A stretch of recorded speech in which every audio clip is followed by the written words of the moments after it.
3 o celular. Não, desligou só o barulho. Alô. Cuidado com o celular.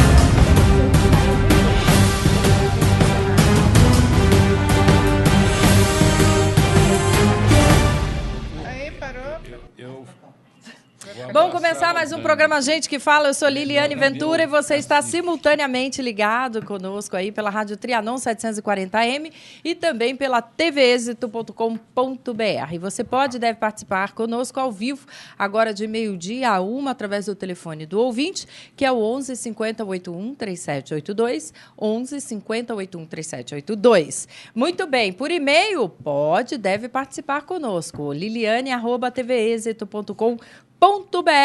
Já pode fazer os seus questionamentos que a gente divulga aqui, fala, coloca, né? Você, claro, aí plugado e ligado com o mundo, porque é isso a internet, tá?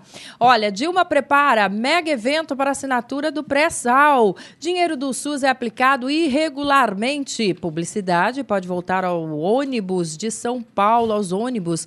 Lembra daquelas publicidades que a gente tinha no passado lá, que para muitos deixava a cidade mais poluída visualmente, enfim, nós vamos discutir isso hoje. Prefeitura investe 530 milhões em novos radares. Participa conosco o sociólogo Getúlio Hanashiro, que foi secretário de governo nas áreas da saúde e dos transportes. Sempre uma satisfação tê-lo aqui, viu, Hanashiro? Tudo bem? Também, igualmente, sobretudo estar com uma bancada tão ilustre como essa e na sua presença, com a sua coordenação. Você é um sempre querido. Simpática e charmosa. Você é um querido. Também conosco a advogada Rosana Chiavassa, ela que é especialista em defesa do consumidor. Tudo bem, Rosana? Tudo bem, prazer estar aqui com vocês de novo, nesse jornalismo muito gostoso, muito atual e dinâmico. Muito bom. Olha aqui conosco também o empresário e economista José Roberto Faria Lima, ele que já foi presidente da Prodan de São Paulo, deputado federal. Como vai, querido? Você sabe que você está mais bonita hoje do que na festa. Você é bom ouvir, Ainda né? bem que você tem um marido que não é ciumento. E eu quero saber dos meus pequenininhos. Estão ótimos. O Vitor e a Laura já vão completar 5 anos, você acredita? Como passa rápido? Né? E os seus em casa lá, os netinhos? 6 anos da manhã. Ei, beijo, beijo.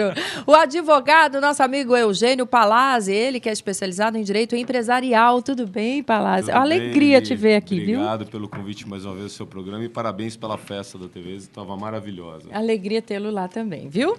Gente, olha, a presidente Dilma Rousseff prepara um mega evento em Brasília para a assinatura do contrato do pré-sal. A ideia é capitalizar política e economicamente a exploração no campo de petróleo. Com a provável participação dos presidentes das empresas do consórcio vencedor, o Planalto quer usar o evento para mostrar a confiança dos investidores internacionais no Brasil. Agora, a começar pela pergunta do final aí, tem desconfiança aqui? Eu só vejo que aqui é um paraíso. Eu não sei que confiança é essa que a presidente quer conquistar. Você riu por quê, Rosana Chiavassa? Eu tenho que rir, porque, na verdade, se ela está subestimando um pouco o investidor estrangeiro, porque é muito fácil iludir ainda, infelizmente, o povo, né, que acredita em tudo, em Papai Noel, e um Papai Noel muito melhor do que nós já acreditamos. Né? Então, eu acho que é risível, eu acho que de uma infelicidade ímpar essa estratégia. Acho que tem que comemorar, acho que faz parte, mas achar que vai iludir os investidores estrangeiros, eu realmente, me desculpe, é o fim. É inaceitável. Meu querido Hanashiro, o seu comentário. Olha, é exatamente isso. Hoje sai o relatório do FMI, os jornais publicam, onde a confiança no Brasil por parte dos investidores estrangeiros é realmente rebaixada. De modo que não é... Quer dizer, qualquer governo que começa a mexer nos indicadores, sobretudo nos indicadores que camufla a inflação ou que camufla o superávit primário, realmente esse governo começa a gerar uma desconfiança muito grande.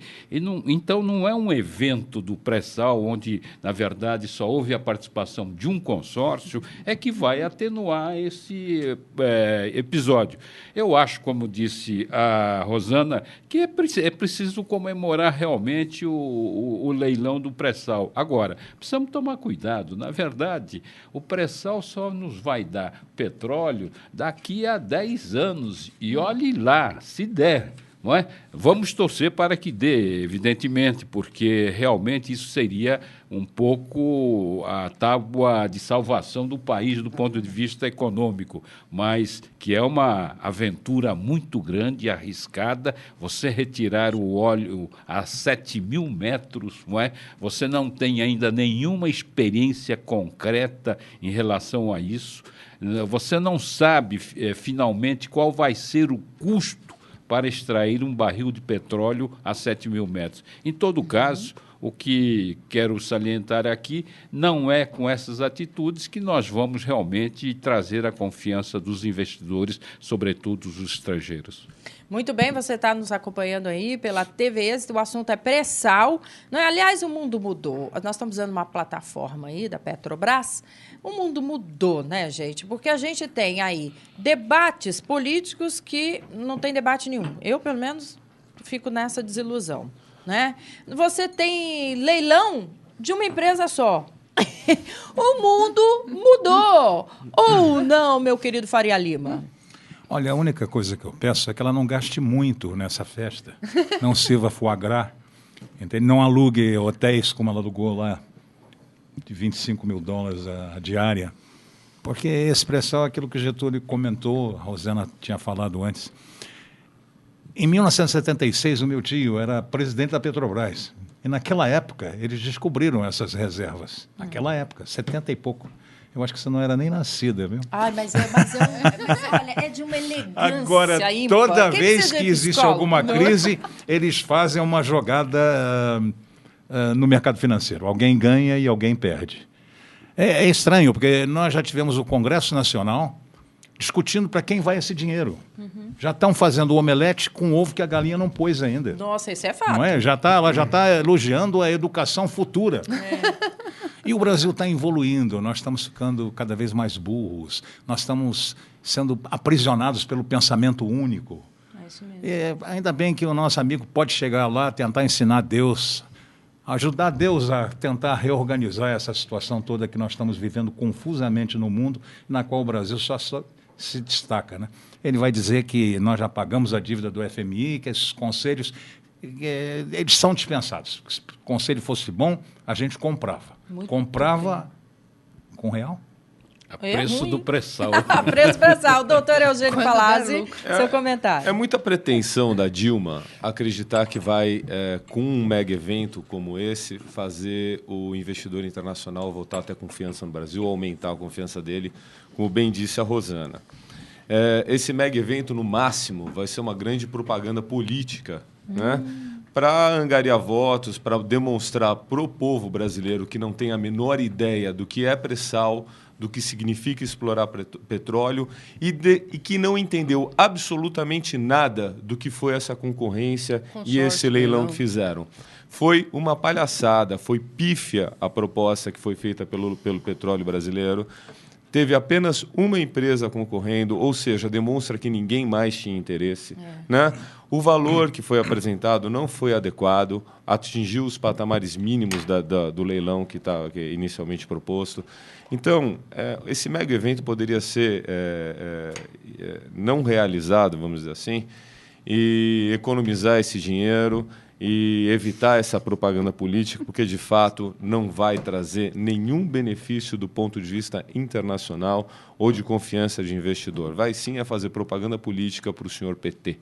Gente, será que tem alguém do outro lado aí que está nos acompanhando mais otimista? Porque a opinião aqui foi unânime, né? E você, o que pensa a respeito do pré-sal, de tudo que tem sido feito aí em torno do pré-sal, inclusive com o mega evento aí proposto pela presidente Dilma Rousseff, você pode e deve participar conosco, porque aqui sim tem debate, aqui tem sim, né, questionamentos que dizem respeito ao nosso dia a dia, através do telefone, se você estiver nos acompanhando aí de meio-dia a 1, ao vivo, 11 50 81 3782. 11 50 81 3782. Vamos ao próximo assunto. 502 milhões de recursos públicos do SUS foram aplicados irregularmente por prefeituras, governos e instituições públicas. Há casos, gente, de centenas de atendimentos ao mesmo paciente em um único dia e até de consultas, sabe com quem? Com quem já passou dessa para melhor, com quem já morreu. O problema mais frequente é o desvio de recursos específicos da saúde para serem aplicados em outro setor, o que é, inclusive, ilegal. Mas eu penso aqui, nós estamos diante de pessoas que fazem diferença na nossa bancada, não é? Pessoas que administram, pessoas públicas. Eu começar por você, Getúlio Hanashiro. Mas isso não tem papel? Isso não tem assinatura? Isso não tem quem assine? Isso é como é que a gente pode dizer que, de alguma forma, isso aqui será levado à justiça e que será feita justiça? Não será. Não será? Não, O grande problema do Brasil é que, sobretudo, do ponto de vista tributário, quer dizer, o tributo nosso concentra-se basicamente no governo central, no governo federal. Não é? E que, portanto, o governo federal é que faz a repartição desses recursos. Grande parte dos recursos que vêm para a saúde é proveniente do governo federal. Agora, a estrutura do Estado é uma estrutura muito pesada, ela não tem capacidade, não tem competência, não tem, inclusive, condições de ter uma fiscalização mais adequada em relação a esses recursos que são aplicados, sobretudo na área de saúde. Agora, o que acontece, por outro lado, é que o governo finge que paga bem e os prestadores de serviço fingem que servem bem à população. Nenhuma das duas coisas acontece realmente. Na verdade, o governo paga muito mal, o SUS paga muito mal por cada procedimento, não é, médico. E, por outro lado, o atendimento da população é péssimo e também enseja a corrupção. De que tipo? De exatamente aquilo que você disse, você receber por pessoas já mortas, pessoas que já não estão mais aqui, por procedimentos que são incompatíveis com o sexo da pessoa, não é? De modo que essas coisas acontecem porque muitas vezes o próprio hospital, a própria entidade privada que recebe esses recursos do governo acaba tendo necessidade de engendrar métodos pouco ortodoxos no sentido de obter mais recursos. E, do ponto de vista do próprio Estado, quer dizer, a Prefeitura e o Governo do Estado, muitas vezes eles usam esses recursos que deveriam ser utilizados única e exclusivamente para a saúde, para cobrir outros déficits ou para cobrir outras despesas que não o da saúde. Que lembra, e que é ilegal. O que já acontece desde sempre. Lembra da CPMF? Não, o que aconteceu agora também em relação a esse leilão. Esses 15 bilhões são para acertar as contas do governo. Só isso. Por quê? Porque estavam utilizando a Petrobras como um instrumento fiscal. A Petrobras é uma empresa. As velhinhas lá de Iowa que aplicavam aqui queriam lucro. E o lucro lá nos Estados Unidos não é crime, aqui entende? E não tem embargos infringentes que resolvam esse problema. Por enquanto. Agora eu queria mudar só um enfoque. Por favor. O Getúlio é meu guru, né? Então, quando ele fala, eu acho que a gente não precisaria falar mais nada. Mas eu estou preocupado, é o seguinte, e esses médicos cubanos não podem ser contaminados por esse tipo de corrupção burocrática? E espalharem depois isso pelo mundo inteiro, nós não nos sentiremos culpados disso? Porque você veja, nós vamos pagar 20 bilhões para eles. 20 bilhões. 40 vezes mais. Maria Lima, são 4 mil médicos a 10 mil reais. Permita-me divergir. Eu acho que o único programa, nesses últimos tempos, que o governo federal apresentou que tem uma certa consistência foi esse. Também acho. Por quê? Porque você não consegue botar um médico lá na periferia de São Paulo, você não consegue botar um médico lá no interiorzão da Bahia, de Pernambuco. Só na base da escravatura que você consegue? Não. Não, O problema, não, por amor de Deus, só sendo escravo mesmo. Porque o cara ganha $26 em Cuba, tudo bem. a gente está trazendo ele para cá, ele continua ganhando $26, a família não sai de lá e ele vem aqui prestar. Tudo bem, Faria Lima, vamos aonde? Não tem espaladrapo, não tem maca, não tem nada, não tem saneamento. Vamos supor que seja assim, que seja na base da escravidão. Só que do ponto de vista do interesse do povo brasileiro, do interesse do país, é aceitável. Vamos marcar como o Brasil implementando a nova escravidão no século XXI. Se a Organização Pan-Americana de Saúde concorda com esse tipo de contrato, se os médicos cubanos aceitam esse tipo de contrato, por que o governo brasileiro não vai aceitar? Não é só com os cubanos, é com os argentinos, com os portugueses, espanhóis. Agora, eu, inclusive, tenho conversado muito com os espanhóis e os portugueses. O que acontece? Com o nível de desemprego na Espanha, 26%. Em Portugal, de 26%, você sabe muito bem, você é um homem que lida com as estatísticas, o cara vem por R$10.000, porque ele economiza 9 mil por mês. Ele tem casa e comida, tem alojamento e alimentação, vai gastar R$1.000 em outras coisas. Agora, você dizer que falta isso, falta aquilo, é verdade, falta mesmo, por descaso das nossas autoridades. Agora, eu pergunto para você, um médico não tem capacidade de fazer uma tala? Você foi escoteiro, deve saber. Nunca foi. Não tem capacidade de fazer um soro fisiológico. Ranachiro, 80% dos problemas que existem no Brasil na saúde, na periferia, é diarreia, gripe, é saneamento. E isso, é saneamento. Mas é saneamento. Mas você vai dar investe em saneamento, em vez de pegar o dinheiro do PAC e investir em Porto, em Cuba, em metrô, em Caracas. Eu quero 502 milhões foram desviados. Não, agora deixa eu falar também. Falou. Eu quero falar. Desviado para onde? Eu quero falar. O que falta é fiscalização. Bolsa de quem? Faria Lima, eu quero falar. Fala, meu amor, Faria Lima. Você está muito mulheres agora no mesmo nível de igualdade. Então, não existe distinção de gênero. Você tem que forçar a sua entrada no processo. Eu forço. Ranachiro tem razão, falta fiscalização. Mas eu queria trazer outras coisas.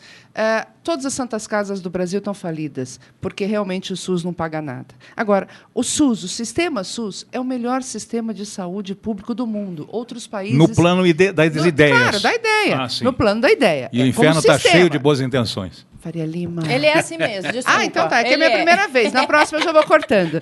É o melhor sistema. O grande problema são as pessoas que estão nele. Então, quando coloca aqui que o problema mais frequente é o desvio para outra área, eu digo que não, Liliane. É roubalheira, sim.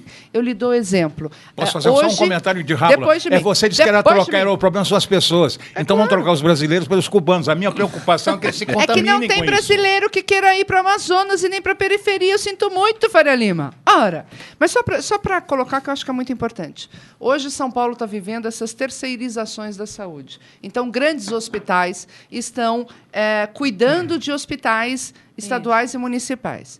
Você sabe o que está acontecendo, Liliane? Que é algo assustador. Então, assim, por exemplo, um desses hospitais disponibiliza, mesmo mediante esse convênio, 700 ressonâncias magnéticas. Bárbaro! Está previsto no convênio. Mês.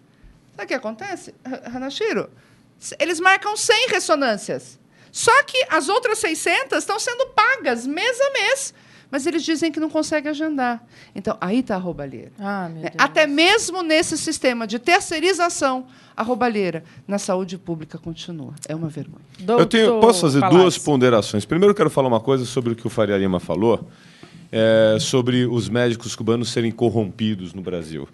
Eu acho que corrupção é uma questão de educação e cultura, antes de mais nada. E, infelizmente, a gente tem que acatar e aceitar aqui que o cubano tem mais educação e mais cultura que brasileiro. Infelizmente. Então, eu acho que o que vai faltar para o cubano no Brasil, para ele realmente não ser corrupto, não ser corrompido, né, pelo sistema, é patriotismo. Porque ele não é brasileiro. Mas, de resto, ele tem muito mais do que os brasileiros. Ele tem mais educação, ele tem mais cultura e ele está num país onde não acontece corrupção da forma como acontece no Brasil, descarada e deslavadamente. Até porque tem punição, né? Exatamente. Por isso eu acredito que eles não serão. Paredão. Olha, eu acho que a gente está recebendo um material humano melhor do que nós temos aqui. Sim. Com uma cultura diferente, com uma educação diferente, com uma mentalidade diferente, com um propósito diferente, talvez até com um amor à profissão. Eles têm uma ideologia maior do que o que os nossos médicos têm aqui. Você me desculpe. Não, Faria Lima, desculpa. Por amor de Deus, por amor de Deus. Eu entendo o que você está falando. Eu acho o aspecto interessante foi que a Dilma disse numa determinada passagem lá, em que ela está fazendo o proselitismo em cima dos mais médicos, entende? Ela disse, os médicos hoje não tocam mais as pessoas. Os cubanos tocam. Então, seja talvez por aí o caminho, entende? Talvez seja, mas eu estou querendo dizer relativamente ao ponto que você colocou de eles serem corrompidos. Tá? Eu tenho essa impressão que depende muito de cultura e educação. Agora, eu queria voltar um pouco na questão do desvio das verbas que a gente começou a conversar aqui. 502 milhões de recursos do SUS.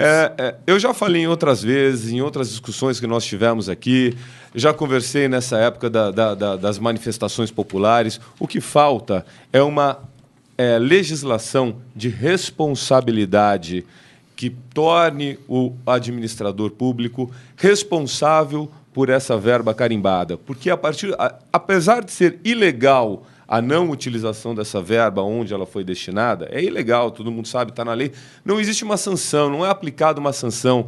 O administrador público não é processado por esse desvio. Isso. Eu queria ver se tivesse uma legislação que falasse, o senhor desviou, o senhor vai arcar com seus bens pessoais, o senhor vai ter que resolver isso, senão tudo que é do senhor vai entrar aqui, senão o senhor vai ser preso por conta dessa irregularidade que o senhor está cometendo. Não existe isso. Não existe uma atuação específica do Ministério Público ou do Judiciário no sentido de punir essas pessoas, esses administradores que não aplicam essa verba. É verba carimbada que a gente está falando. Então, o que falta é isso. Falta mudar a legislação. Existem brechas e mais brechas dentro da legislação pública que permite que isso seja feito. Se me permite, Eugênio, o caso do aditivo ao contrato. Exato. Né? A lei prevê 25%, mas diante de certas cláusulas, né? No entanto, você vê que esse aditivo é feito sem nenhum problema. Quer dizer, quando se assinou o contrato, já se prevê a assinatura de um aditivo. Não é? O contrato está certinho, os aditivos é que muda tudo. Não, o pior é o sentido de urgência, né? Exato. Agora, eu só queria complementar uma coisa que me parece interessante, porque o Faria Lima provocou. Eu fui secretário da Saúde. A dificuldade para a gente levar médico na periferia de São Paulo é de tal natureza, e o corporativismo desta classe é tão grande que era difícil você penalizar um médico. Entendeu? Então, você ia fazer uma blitz, uma visita aos hospitais no final de semana. Você encontrava praticamente toda a equipe, mas não podia fazer cirurgia. Por quê? Porque não tinha anestesista. Quando não tinha anestesista, não tinha a enfermeira de grau superior. E assim sucessivamente. Quer dizer, era realmente complicado você gerenciar todo o sistema. Agora, eu acho que você só vai resolver isso, não é? A falta de médicos, essa coisa toda, criando o maior número de faculdades, trazendo gente de fora, fazendo realmente aquilo que o mercado, em última análise, define como regra, quer dizer, fazendo a concorrência. Não é? Agora, enquanto você tiver médicos em São Paulo... Todas as nossas grandes empresas de seguro-saúde foram vendidas para o exterior. Mas enquanto você tiver médicos que... Todas as nossas farmácias foram vendidas, a Onofre foi vendida. Na educação também, Faria Lima, está todo o mercado na educação também é a mesma coisa. Então, é o problema da burocracia e da corrupção, na hora de aprovar essas faculdades, vão aprovar faculdades sem a mínima condição. Estelionatos para a população. Olha, mas é fato também, a gente já vai mudar de assunto, mas é porque eu não aguento, né, Fausto Camunha? Rapidinho, meu diretor. É dizer o seguinte, tudo isso seria ideal, seria certo, e até uma punição seria dada a esses profissionais médicos que não querem estar na periferia ou que não querem estar nos quinhões do nosso país, se lá estivessem tudo pronto, tudo estruturado. É fato também que passam por aqui profissionais médicos e dizem, Liliane, eu sofri muito por questão de segurança, inclusive porque o dono do pedaço lá, onde o Estado não chega, chega a criminalidade, né? Assim, dizia, olha, se o senhor não vier tal hora e tá assim, assim, assado, a gente dá um jeitinho no seu filho que está na escola, a gente sabe quem é. Então, quer dizer, é muito complicado no país onde se exige do profissional a postura dele, se lá ele nada vai encontrar. Eu sou jornalista e, por vezes, fui requisitada para trabalhar em lugar que eu sabia que não ia dar em nada. E não fui, e não vou. Você percebe? Então, assim, o país que não dá estrutura para o profissional trabalhar, como é que pode exigir dele a presença, o empenho e a vontade de estar? É um absurdo querer trazer outros profissionais, sejam bons ou ruins, a gente vai ver na prática aí, não é? Mas manchando essa classe que, por vezes, tem sim o empenho e a vontade de estar lá, mas não tem a condição para sequer exercer a profissão dele. E é fato, porque em São Paulo é assim. Imagine lá na Amazônia. Liliana, você me desculpe, mas eu acho que esse é um problema cultural. Aqui. Esse é um problema cultural. Imagina o seguinte. Não, de roubalheira mesmo. Como é que os vietnamitas educaram as crianças durante a guerra? Foi embaixo da árvore. O professor ia lá, sentava com os alunos e dava aula. Cortaram as árvores. Das árvores. Porque todo mundo sabia que o país estava em guerra, não tinha dinheiro, estrutura. O nosso não está em guerra, tem estrutura, 502 milhões do SUS falando não. E o PIB brasileiro? O PIB brasileiro, 2 trilhões e meio de dólares. É um PIB razoável. Liliane, eu dei uma palestra sábado numa escola de governo no Campo Limpo. Sim. Saúde. E uma senhora falou, doutora, eu estou com um problema na tireoide. Para marcar o exame foram 4 meses. Fui fazer o exame. Chegou lá, tiraram a imagem do meu cotovelo. E eu falando, é tireoide? Não, é cotovelo, é tireoide. É cotovelo. Ela falou, aproveitei e tirei um exame do cotovelo. Meu Deus. Até hoje ela não fez o exame da tireoide. Como é que está o cotovelo dela? Tá bom. Vamos com fé, viu? Olha, está na pauta da Câmara Municipal de São Paulo um projeto de lei que volta a permitir a veiculação de anúncios nos 15 mil ônibus e 7 mil vans de São Paulo. A publicidade está proibida, lembra disso? Desde a criação da Lei da Cidade Limpa, ou seja, que virou limpa ficar sujo novo. É uma graça, né? Em 2007. A justificativa do projeto é que a verba arrecadada com os anúncios pode ajudar a reduzir a tarefa do transporte público municipal, hoje em R$3. Também, Hanashiro, eu vou botar a bola no seu campo, porque você também foi secretário de transporte. Hanashiro não foi secretário do quê? Em primeiro lugar, o projeto da Lei de Cidade Limpa, a Lei de Cidade Limpa é uma lei boa, uma lei ótima, uma lei que trouxe grandes benefícios para a cidade de São Paulo. Agora, eu acho que realmente não há problema nenhum em relativizar. Por exemplo, eu sou a favor da publicidade em ônibus, da publicidade em táxi. Mas com uma consideração, isso não vai baixar a tarifa. É engano seu que vai baixar a tarifa. O que baixa a tarifa é realmente você melhorar a velocidade comercial, é você implantar corredores. E, por outro lado, o importante não é baixar a tarifa, o importante é diminuir o subsídio da prefeitura à tarifa. Por quê? Na verdade, houve, com a administração do PT, um desvio de foco. Antigamente, quem bancava o Vale Transporte era os empregadores. Os empregadores é que bancavam o Vale Transporte. Pelo Vale Transporte, o empregado gastava ou gasta apenas 6% do que ganha. Então, o que fez o empregador quando surgiu o bilhete único do PT? Preferiu comprar o bilhete único. Só que, pela própria lei que o PT baixou, tudo que passa pela catraca é remunerado. Então, se eu faço 4 viagens, o empregador me comprava antes 2, tá certo? Hoje eu faço 4 e eu remunero as empresas de ônibus pelas 4. Quem paga a diferença das 2? Quem? Somos nós. Entendeu? Isso que está errado. Quer dizer, nós não podemos criar uma sociedade de bem-estar social à custa de todos, enquanto nós não tivermos realmente um crescimento adequado. Agora, que eu sou a favor de subsidiar a tarifa, sou, mas o subsidiar a tarifa significa você retirar recursos de investimento. Quer dizer, quando nós caímos no populismo barato de não aumentar os 20 centavos, porque, na verdade, o usuário do transporte coletivo que usa o Vale Transporte, que está no mercado formal, ele não teve nenhum benefício. Ele continua pagando ou gastando 6% do que ganha. Quem teve benefício foi o empregador. Eu deixei de pagar a minha empregada aquele aumento de 0,20 centavos.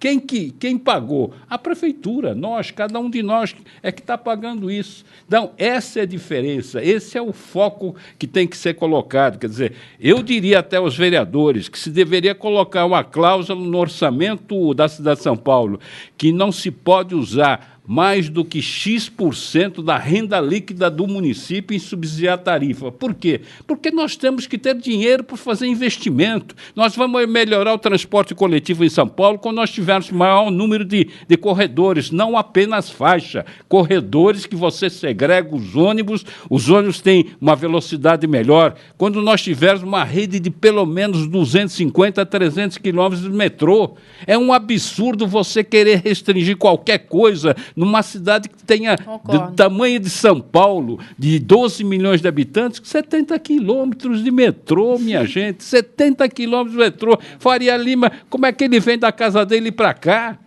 Vem de metrô? A pé eu chego mais depressa. Ou a pé, entendeu? Então, esse é o problema. Nós temos que mudar o foco. Subsidiar a tarifa, tudo bem. Mas Getúlio, se a gente continuar nisso, é uma bola de neve. Nós já estávamos conversando sobre a Petrobras, usada como instrumento. Não aumentavam o preço da gasolina. Alguém chegou lá e disse, somos autossuficientes em petróleo. E depois não somos. E aí nós estamos comprando petróleo lá fora caro para vender barato aqui dentro para evitar a inflação. Sabe o que é, Faria Lima? É que eu estou diante de uma advogada que é especialista em direito do consumidor. E eu, como consumidor, me sinto realmente fraudado nesse processo. Entendeu? Que sou eu que estou bancando o subsídio à tarifa. Não, você vai bancar muito mais. O esquema entendeu? Do bicho da goiaba. Então, isso vão comer a goiaba. Quando acabar de comer a goiaba, vão morrer. Mas até lá a gente já foi antes.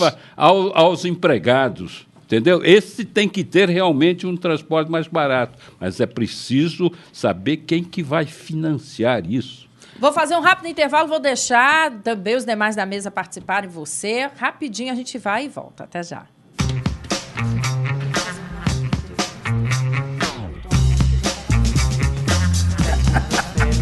Estou meio bravo hoje. Hoje a gente está aqui para fazer o que a gente mais gosta de fazer, que é indicar bem. Briga com ele. Cada programa, eu não brigo com ele. Ele é meu irmão. Meu nome é Lúcia Coutinho. Você já notou o zoinho? E teremos muita coisa interessante ainda a ser abordada. Mundialmente conhecido como Rei do Rock, Elvis Presley foi um dos maiores ícones de sua época. Sério. Vem aí, o seu programa de justiça. Papo sério? Papo sério? Papo sério, pra vocês.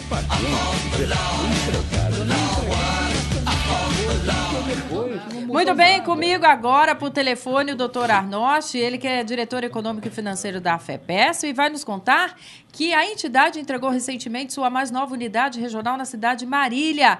Qual novidade aí que podemos divulgar aos associados de São Carlos e região, doutor Arnosti? Liliane, boa tarde, um prazer falar contigo. Alegria. Um prazer falar para todos os ouvintes do Gente que Fala. E eu queria fazer uma saudação especial a todos os debatedores e peço licença para fazê-lo na pessoa do Faria Lima, nosso grande amigo. E uma boa tarde especial a todos os sócios da nossa AFEPESP. Pois não, e as novidades aí de Marília? Então, a novidade é que a associação acaba de adquirir um imóvel na cidade. O local tem 417 metros quadrados, incluindo uma casa, amplo salão de festas e uma piscina de 27 metros, além de área livre e pomar. O local será mais uma unidade regional da AFEPESP, né? Ô, doutor Arnosti, como funciona o processo de aquisição de um imóvel aí na associação? Toda possível compra passa pelo crivo de uma comissão especialmente designada e que é composta por conselheiros e colaboradores especializados em associativismo, hotelaria, engenharia e demais áreas para fazer um julgamento.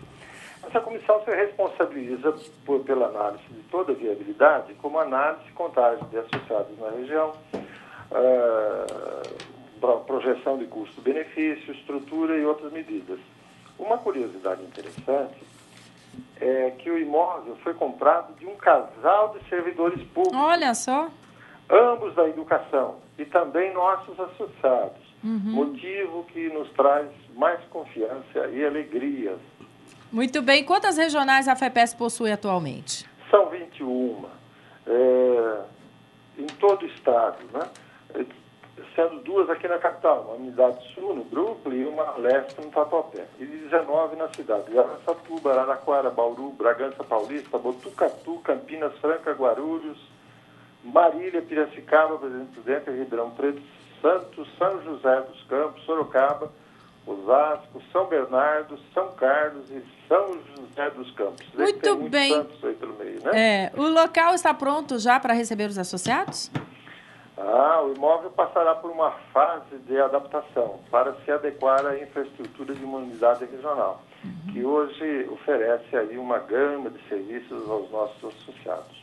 Muito bem. Enquanto o associado espera a nova regional, vamos aí dar informações sobre as unidades regionais e demais serviços da associação?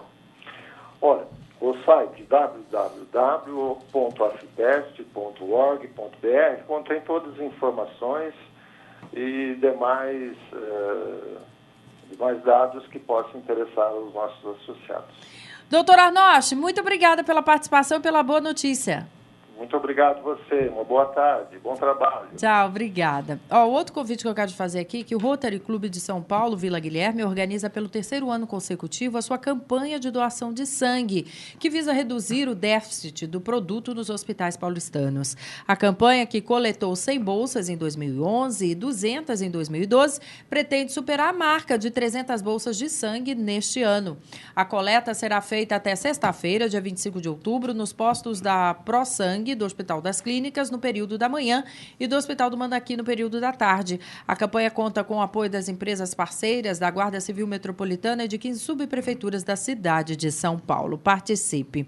Informações, rotaryvilaguilherme.com.br. E eu sigo aqui com a Rosana Chiavassa, que quer falar, e a gente vai dar hora e vez para ela.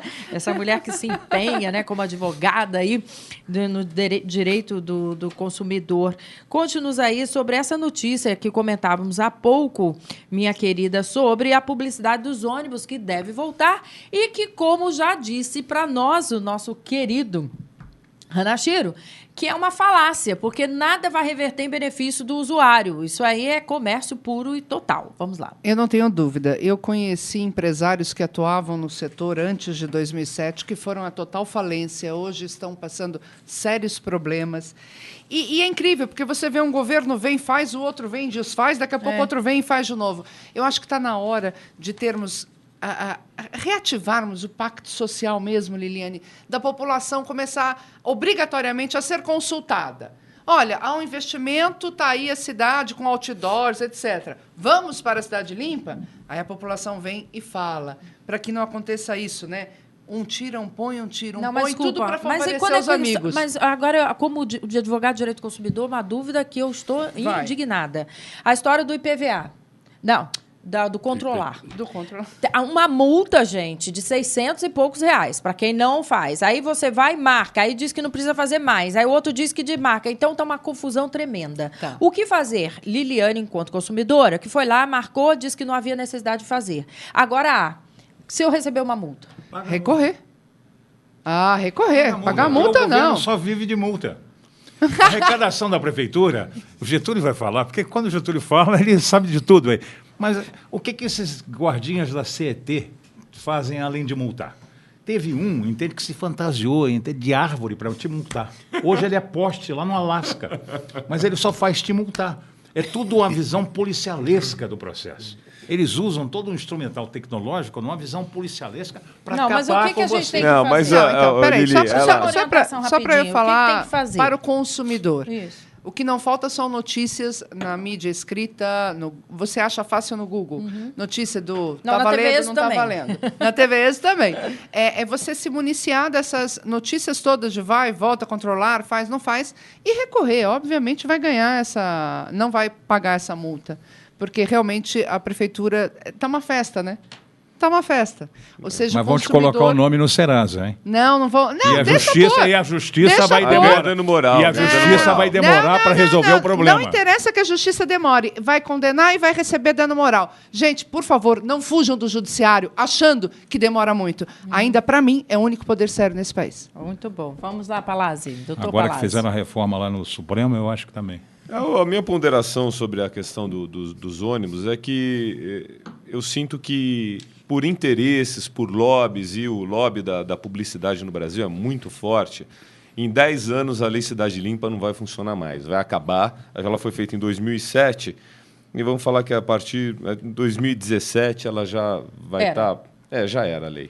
Já vai ter publicidade em prédio de novo, já vai abrir margem a outro tipo de publicidade em fachadas e tudo mais. Já tem nos corredores. Você vê o relógio, esses relógios que colocaram agora, o que já congestionaram, já poluíram a visão em São Paulo. Você está andando, você vê aquele baita relógio gigante. Esse dinheiro vai para onde? Esse dinheiro vai para a prefeitura.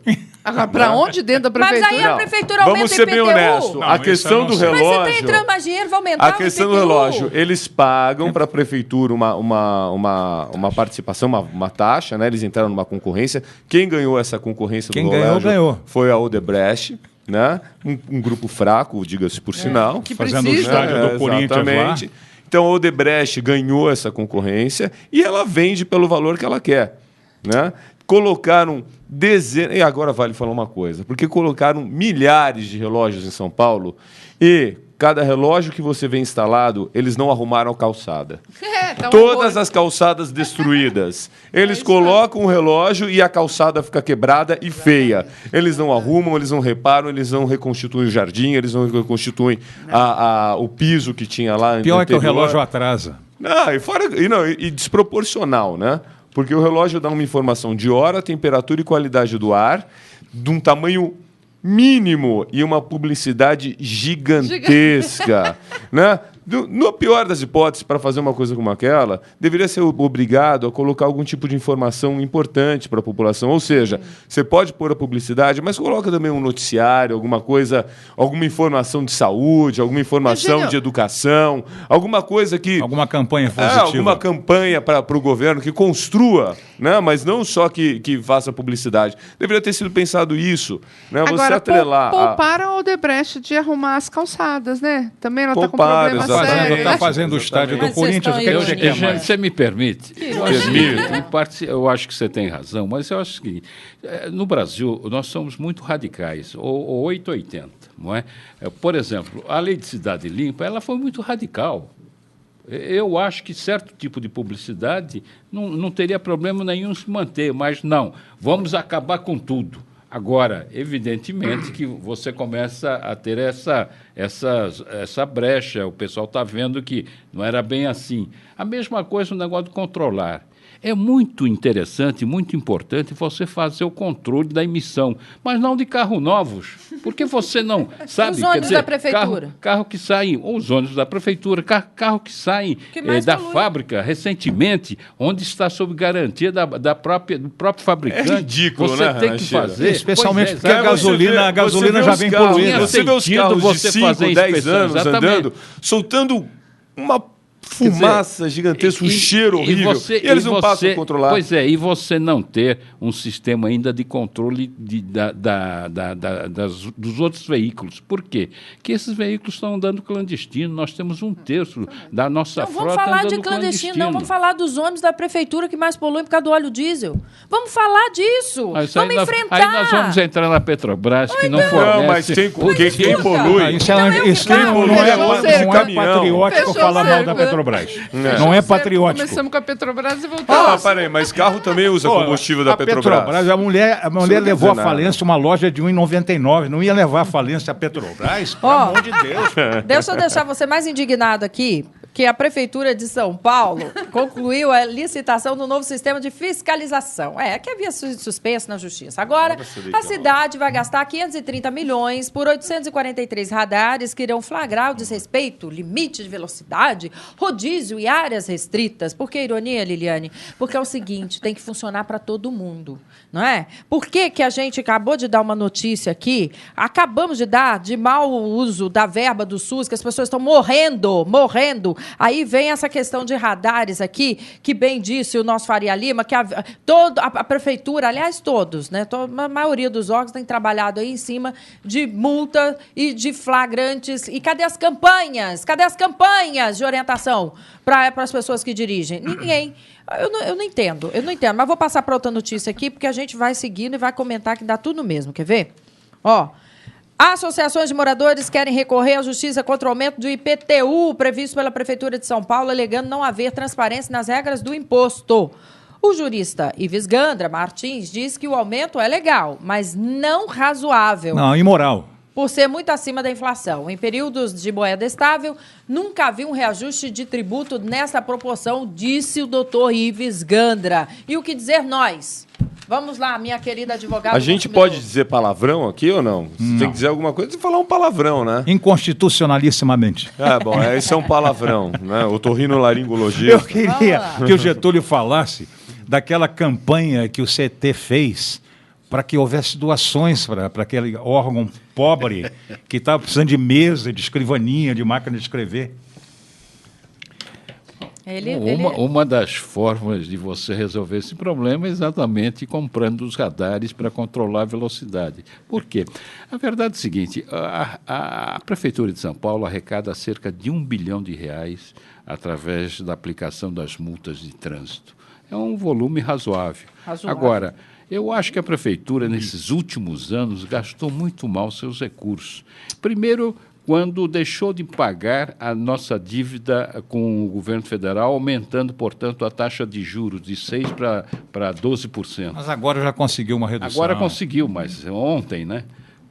Então, eu espero que nos próximos anos nós não tenhamos problemas. E depois deu R$1 bilhão para o metrô, quando essa é uma tarefa do governo federal, do e para o campo do Corinthians, quanto é que deu? Pois é, isso você entende melhor do que eu. Você é São Paulino, Faria Lima? Não. Então, o que eu acho é que realmente a Prefeitura vem desperdiçando muitos recursos. Não é? Nesses últimos tempos. Por exemplo, o subsídio à tarifa passou de 1 bilhão e 200 para 1 bilhão e 400, na certeza pode chegar até a 1 bilhão e 600. E o ano que vem, que é um ano eleitoral, se não houver aumento da tarifa, nós podemos chegar tranquilamente a 2 bilhões de reais, não é? Não é sem razão que há 3 dias, você no cruzamento da Indianópolis, você que passa por lá com a Ibirapuera, o semáforo está embandeirado e cria aquele caos. Não tem um agente da CT. Aquele buraco é do metrô, não? Aquele buraco é do metrô, mas não é aquele buraco que causou problema, é o semáforo embandeirado. A cidade tem inúmeros semáforos embandeirados com qualquer chuvinha que tem. Acabou. Por quê? Porque nós não Hoje temos tem manutenção dos hein? semáforos. Não, então, antes de comprar os nossos radares, os novos radares, nós precisamos corrigir e fazer a manutenção daquilo que temos. Não é? O que está acontecendo nessa cidade é que a cidade está parando. Não é só por excesso de carro. Nós temos 5 minutos para concluir. Hanashiro, vai de encontro ao que você está falando aí. Hoje, pela manhã, foi um caos na linha vermelha. As catracas foram liberadas em várias estações. Sabem por quê? Porque o bilhete único simplesmente não funcionou. Gente, como assim? O metrô realmente move a cidade de São Paulo. Quando ele tem algum problema, para tudo. Complicado viver assim, né? Fiquei 4 horas dentro de um busão lotado, atrasei no meu trabalho. E se eu perder o emprego, hein, doutora? Eu posso processar o governo? Pode, com certeza absoluta, para receber tudo que você tem direito. Agora, só para ir rapidinho, hoje as notícias todas foram arrecadação, né? Que furor da administração pública em arrecadar. E o mau uso do dinheiro também. 37% do PIB é para isso. Tiradentes fez uma revolução no Brasil por causa de 1/5 dos infernos, 20%. Nós estamos pagando o dobro e ninguém se manifesta. Olha aqui, Cachoeirinha, de Eliseu, de Cachoeirinha. Eu acho que a imprensa tem a responsabilidade de esclarecer o povo a respeito do petróleo brasileiro. Do jeito que a Dilma falou, parece que vai acontecer na semana que vem. Aí é uma verdadeira festa. Não, vai ser uma festa. Para daqui a 20, 30 anos. Ela não pode fazer uma propaganda política se nem estará nela, né, nesse momento. A imprensa tem que esclarecer a população através dela mesmo para que o povo fique bem informado. Luciano da Vila Maria, Hanashiro, eu discordo de você, que não entendi quando disse que temos o que comemorar um leilão sem concorrência. O que leilão é esse? Entregar a maior descoberta do século XXI no Brasil, o que muitos chamam de ouro negro. Agora, em Sergipe, mais reservas. O mundo precisa de petróleo e não temos tecnologia para explorar. Pelo amor de Deus, preço de banana. Não, obrigado. Prefiro me calar. Não, eu concordo com ela. Na verdade, mas se comemorar o evento de uma forma de dizer, olha, terminamos o leilão sem foie gras, como diz o Faria Lima. O importante, e o telespectador anterior disse com muita clareza, é preciso esclarecer a opinião pública, a população do Brasil, que o pré-sal só vai trazer riqueza para o país daqui a 10 anos. Não é agora, pode trazer agora do ponto de vista das empresas que vão ter que investir no país, mas fora isso, em termos de venda do petróleo, nós só vamos ter esses recursos daqui a 10 anos, e oxalá, se nós tivermos sorte. De Itaquera diz assim, dia assim, outro também, o metrô e os trens de São Paulo apresentam problemas, será que você adivinha o que aconteceu na linha do metrô Arthur Alvim, Liliane? Eu acompanho tudo, querido. Liliana, é tal coisa. Quer dizer, e o governo tenta atrair o pessoal para o transporte público. Como? É isso que eu acho que as autoridades nossas não conhecem, a realidade do nosso transporte, seja do metrô, seja do trem, seja do ônibus. Andaram passeando esses dias. Sim, ando passeando, mas em que? Na área central, que é fácil. Agora, de ônibus, eu pergunto, as pessoas circulam pela Belmira Marim, circulam pela Radial Leste, lá do Cafundós de São Miguel Paulista, entendeu? Você já andou de ônibus às 6 horas da tarde, no pico da tarde, no Grajaú, nesses locais, no Cantinho do Céu. Quer dizer, esse é o problema. Quer dizer, enquanto nós tivermos 70 quilômetros do metrô, não me venham falar em qualquer coisa de atrair. Entendeu? Quer dizer, quando nós tivermos 300 quilômetros, aí eu aceito rodízio, eu aceito cobrança, multa, pedágio, multa, aceito tudo. Por quê? Porque o cidadão tem alternativa. O Lúcio Moura, desculpa, eu estou correndo de propósito, que nós temos outros assuntos. Guanazes diz assim, Palazzi, concordo quando você diz que o leilão fajuto e é pífio, porque em alguns países que têm essas reservas, as estatais e o governo ficam com 80% delas. O Cícero Itapevi, Rosana, Deus é brasileiro, viu? Ela concorda, mas não, o Cícero, né, concorda, não é corrupto. Vender o petróleo do pré-sal do Campo de Libra, já estão até pensando em aumentar o combustível. Eu só trabalho para pagar impostos, não cobro nada, não sobra nada para o churrasco, é fato. Do Tucuruvi, Paulo, por que o IPVA de São Paulo é o mais caro do país, 4% do valor do veículo, hein? A propósito, por que o Alckmin não disponibiliza o pagamento do IPVA em 3 vezes, em mais de 3 vezes, né? Como acontece no Paraná, por exemplo, que é possível até em 8. Está lá, está sendo discutido, vamos ver o que ele vai dizer, né? A Janice da Moca, mais de 600 médicos terão seu registro liberado. O governo não se entende com os conselhos regionais e passa por cima, liberando mais profissionais nesse jogo de empurra-empurra, quem ganha e quem perde. Vamos saber, né? Estou sentindo verdadeiros ratinhos aí de laboratório. Luiz Pérez, da República, é oportuno lembrar que o período que mais se aprovou a abertura de faculdades foi os 8 anos do governo de Fernando Henrique. Foi? Foi.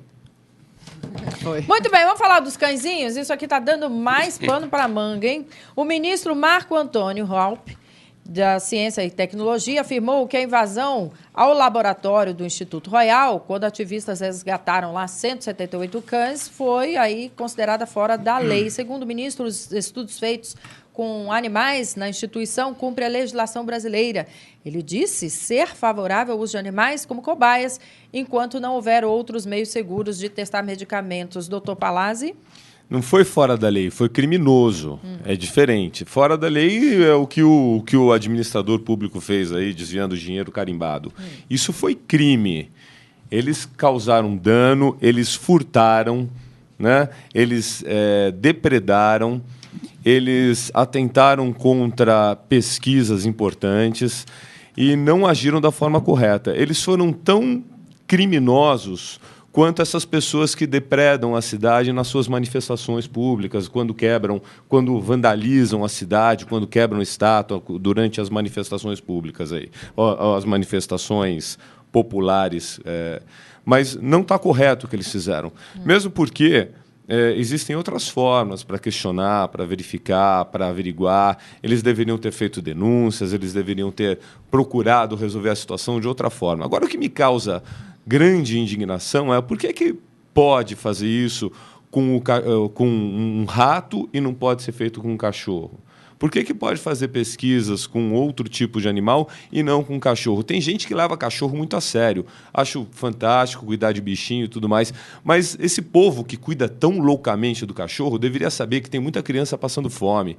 Deveria saber que tem outras pessoas, seres humanos, que precisam um pouco da atenção deles, né? Ao invés de ficar cuidando desesperadamente de um bichinho. E eu queria saber o seguinte: se dessas pessoas que têm o cachorrinho ali, que foram brigar pelo cachorrinho, quantos deles, a família, toma algum remédio que foi desenvolvido com base em pesquisas feitas nesses cachorros? Quantos deles passam por isso? Quantas vidas são salvas, eventualmente, eu não sei especificamente desse caso do Royal, mas quantas vidas são salvas com pesquisas feitas em animais?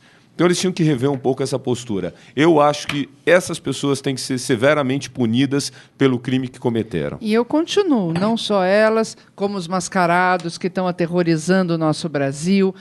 Recife baixou uma lei, mesmo que inconstitucional, Eugênio, dizendo assim: venham para a rua, se tiver mascarado, vai preso. Não tem mais manifestação de mascarado exatamente. lá. O que o pessoal tem que entender é que nós não estamos numa ditadura que possa justificar a contra-violência por parte desses manifestantes. Se nós estivermos numa ditadura, tudo bem, mas nós temos mecanismos legais, democráticos, para manifestar o nosso protesto, mas não dessa natureza, seja no laboratório, seja... Você pega a caixa eletrônica dos bancos, sem mais nem menos, o cara vai lá. Isso, para mim, é crime. Agora, o pior disso, Eliana, é que eu não vejo a polícia botar a mão nesses caras.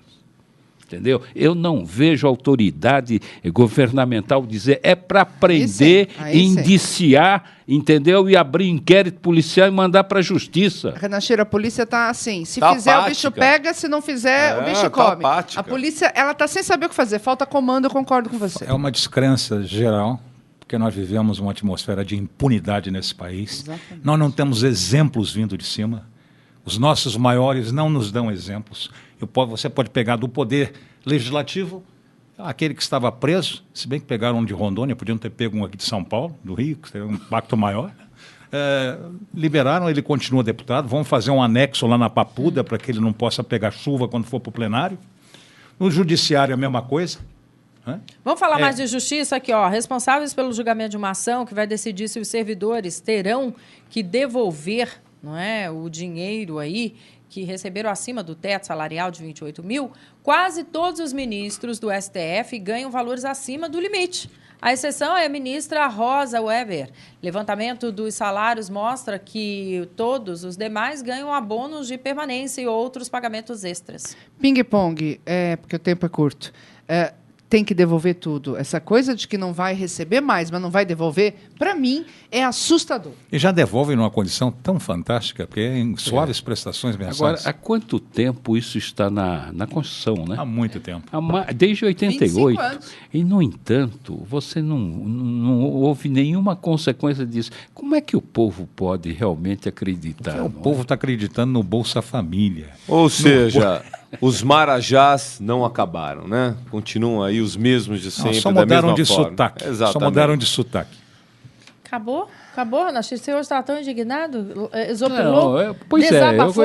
Eu continuo. Quer dizer, eu vejo 28 mil, de repente vai um servidor, não é nem um ministro conselheiro do Tribunal Supremo Tribunal, um servidor do Senado, da área da gráfica, recebendo mais do que 28 mil, e o cara não devolve. Isso fora conselheiro de estatal. Há mais de 2, 3 anos que todo mundo sabe que ele recebe isso, a decisão da mesa para ele devolver e não devolve, o que é isso, não é? Acabou! Mas eu quero aqui agradecer o programaço, hein? Adoramos a presença da doutora Rosana Schiavassa, doutor Getúlio Hanashiro, doutor José Roberto Faria Lima, doutor Eugênio Palazzi, você, né, que nos acompanhou durante 1 hora e pode assistir esse e outros programas já realizados também na tvexito.com.br, tá? Ó, a cobertura da festa que a gente tá falando aqui o tempo todo, tá lá à sua disposição na tvexito.com.br. Gente que fala, tem a direção geral do jornalista Fausto Camunha, diretor de produção Zenilda Salvato, redação Raela Brandão e Pedro Schiavon, pauta José Carlos Sicarelli, som Cléo Rodrigues, na técnica Fernanda Cataldi, Felipe Duarte, Felipe Batista, Renato Borges, Douglas Dantas e Benê Benê. Tchau. Não, minutinho.